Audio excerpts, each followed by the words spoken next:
Hello, everyone, and welcome to today's Copperplate Calligraphy class.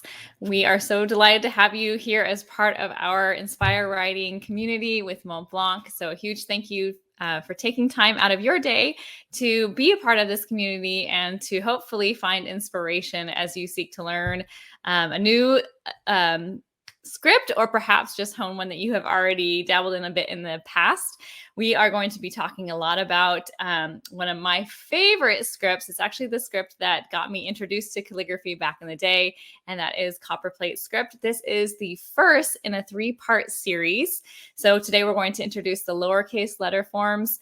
So we've got a lot in store for you guys, and we are delighted to be able to share this and to share my own love of calligraphy with you all. So I am one of the instructors with Montblanc. My name is Chantelle Hoffmann. I've been delighted to share as an instructor for Montblanc for a little over a year now, alongside Brittany, who teaches some of the modern calligraphy styles. Nowadays, I really just love to share my passion through teaching and getting to see other people's lives change and their eyes lighten, and just the excitement that comes from learning a script, because I really feel like when you put ink on page, there's something magical that happens that is, I think, good for our souls. So Copperplate is a beautiful script. As I said, one of my favorites, and the one that I probably use the most in both my professional and private work. And it is characterized by just this elegance, if you will. It kind of speaks for itself. So it has the variance between the thick and thin strokes, which I think is one of the first things that our eyes are pulled to.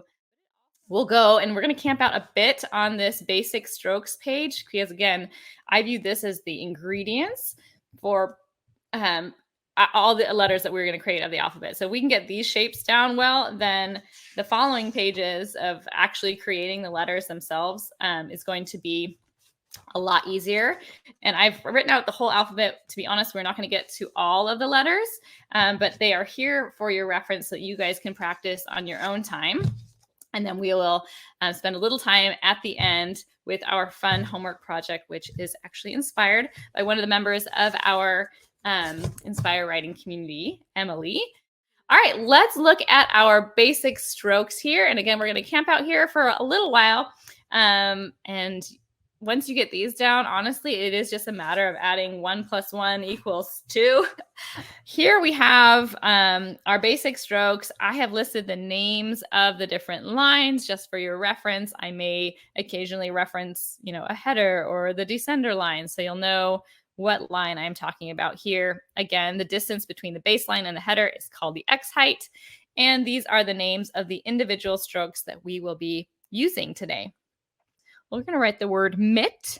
So I will show you the individual strokes first. So here we've got the overturn and an overturn and a compound curve. That's going to be our M. We're going to add it to the letter I here. And a larger underturn for our T. And of course, we would cross and dot. So that would look a little something. Actually, I'll do the whole letter I here. So I'll show you how this would work. So as I'm combining that, here's our letter M, and I'm just stacking these strokes together.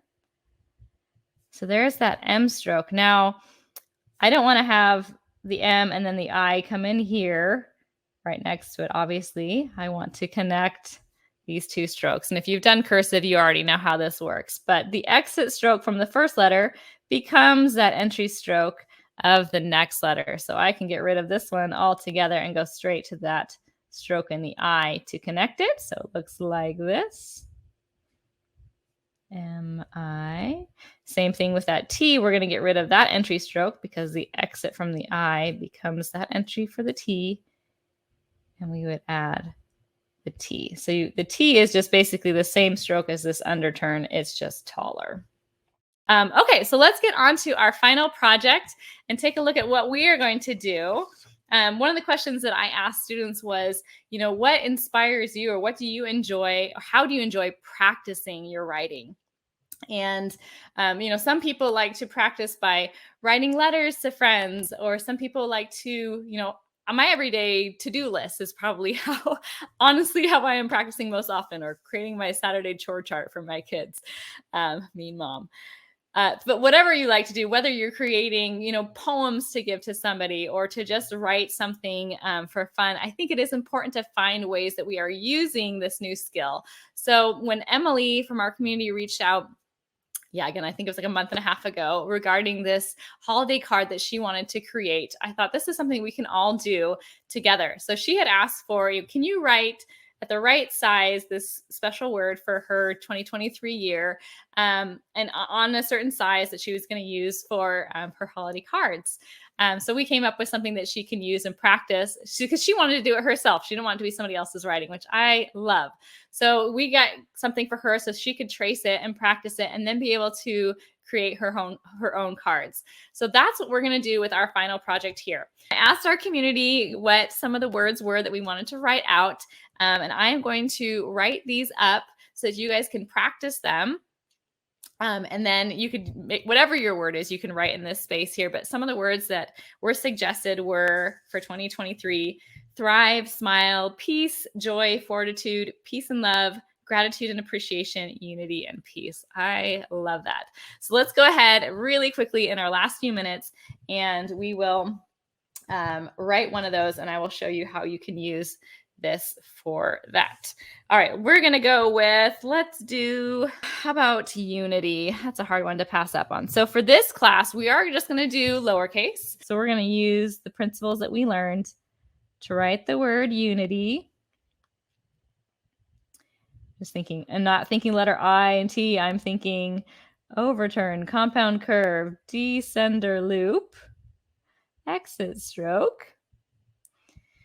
For something real simple right now, but it'll get more elegant later as we embellish on this. And you'll be so proud to be able to look at your work and your inspirational words that you are writing for yourself. And that'll be hopefully a fun way for you to have fun practicing and stay motivated with your writing. And we would love to stay in touch and be your cheerleaders as you enjoy this lettering journey and just continuing to feel inspired. And we hope this brings you joy. Thank you for being a part of our class today. And we look forward to seeing you at future classes in the coming months. Thanks so much. Bye.